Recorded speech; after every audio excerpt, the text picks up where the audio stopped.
ప్రతి success story వెనక ఒక గ్రేట్ ఫెయిల్యూర్ స్టోరీ కూడా ఉండేది. Father of Indian IT sector అని పిలిచే నారాయణమూర్తి గారి వెనుకున్న ఫెయిల్యూర్ స్టోరీ పేరు సాఫ్ట్రానిక్స్ అనే స్టార్టప్ కంపెనీ. సక్సెస్ ఇచ్చే ఆనందం కొన్ని రోజులు మాత్రమే ఉంటుంది, కానీ ఫెయిల్యూర్ నుంచి వచ్చే కృషి పట్టుదల మాత్రం సక్సెస్ వచ్చే వరకు ఉంటుంది. సాఫ్ట్రానిక్స్ అనే ఫెయిల్యూర్ నుంచి వచ్చిందే ఇన్ఫోసిస్ అనే సక్సెస్. 10,000 రూపాయలతో మొదలై 530 కోట్లు సంపాదించిన ఇన్ఫోసిస్ కంపెనీ వెనుకున్న నారాయణమూర్తి గారి ఫెయిల్యూర్ స్టోరీ గురించి ఈ వీడియోలో డిస్కస్ చేద్దాం. హాయ్ ఫ్రెండ్స్, నేను మీ బిజినెస్ స్టోరీ ఫ్రెండ్. 20 ఆగస్టు 1946లో కర్ణాటకలోని మధ్యతరగతి కుటుంబంలో జన్మించారు మన father of Indian IT sector. 1967లో ఎలక్ట్రికల్ ఇంజనీర్ గా గ్రాడ్యుయేషన్ పూర్తి చేసుకొని తనతో పాటు చదువుకున్న సుధామూర్తి గారిని 1978లో ప్రేమించి పెళ్లి చేసుకున్నాడు.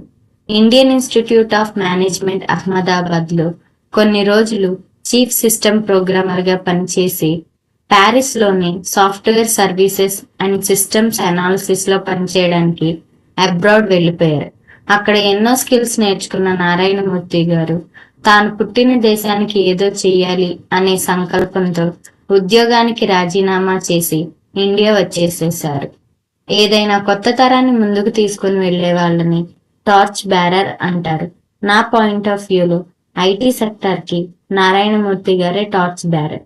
1976లో సాఫ్ట్రానిక్స్ అనే సాఫ్ట్వేర్ కన్సల్టింగ్ ఫామ్ ని స్టార్ట్ చేసి సాఫ్ట్వేర్ ప్రొడక్ట్స్ ని డెవలప్ చేసి అండ్ అమ్మేవాళ్ళు.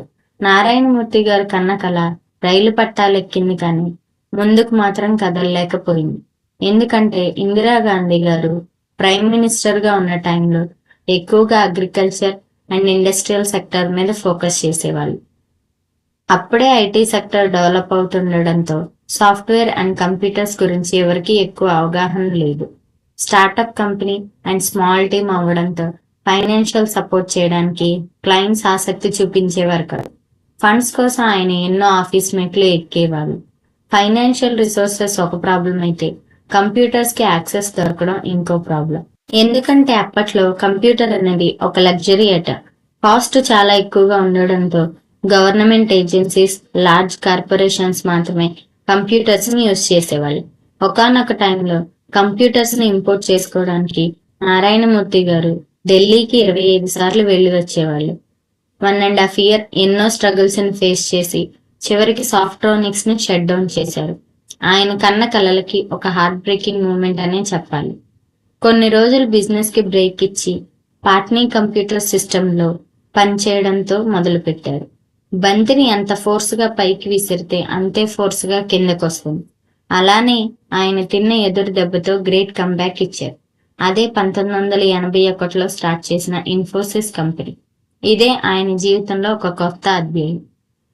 ఇన్ఫోసిస్ కంపెనీకి మొదటి సీఈఓగా నారాయణమూర్తి గారిని సెలెక్ట్ చేసుకున్నారు. అందరితో కంపేర్ చేస్తే నారాయణమూర్తి గారికి ఎంతో ఎక్స్పీరియన్స్ ఉంది. అదే కాకుండా సాఫ్ట్రానిక్స్ నుంచి ఆయన ఎన్నో నేర్చుకున్నారు. అదే ఇన్ఫోసిస్ సక్సెస్ లో ఉపయోగపడింది. పద్మశ్రీ, పద్మ విభూషణ్ ఇలాంటి ఎన్నో అవార్డ్స్ అందుకొని ఇండియాలో 62వ రిచెస్ట్ పర్సన్ గా పేరు దక్కించుకున్నారు. ఎన్ని ఉన్నా ఒదిగి ఉండాలి అని ఆయన్ని చూస్తేనే తెలుస్తుంది. 530 కోట్ల అధిపతి అయిన ఆయన్ని చూడగానే మన ఫ్యామిలీలో ఒక తాతయ్యలా అనిపిస్తుంది. ఇలా మీలో ఎంతమంది కనిపించిందో కామెంట్ చేయండి. ఇన్ఫోసిస్ కంపెనీ ద్వారా సుమారు 3 లక్షల మందికి పైగా ఉపాధిని కల్పిస్తూ ఇన్ఫోసిస్ కంపెనీ పేరుతో ఎన్నో నాన్ ప్రాఫిట్ ఆర్గనైజేషన్స్ రన్ చేస్తూ ఎంతో మందికి హెల్ప్ చేస్తున్నారు. Failure is not the end, it is the beginning of a new opportunity. Softronics అనే ఫెయిల్యూర్ తో ఆయన డ్రీమ్స్ ని షట్ డౌన్ చేసింటే ఇన్ఫోసిస్ పుట్టుండేది కాదు. ఒకసారి ఫెయిల్ అయితే మనకి ఇవన్నీ సెట్ అవ్వలే అని వదిలేసే వాళ్ళు మనలో చాలా మంది ఉంటారు. అలాంటి వాళ్లకు ఈ స్టోరీ ఎగ్జాంపుల్ అవ్వాలని కోరుకుంటున్నాను. ఈ స్టోరీ మీకు నచ్చినట్టయితే లైక్ చేయండి. మీకు సక్సెస్ స్టోరీస్ కావాలో ఫెయిల్యూర్ స్టోరీస్ కావాలో కమెంట్ చేయండి. సబ్స్క్రైబ్ చేసి బిజినెస్ స్టోరీస్ ఛానల్లో ఫ్యామిలీ మెంబర్ అవ్వండి.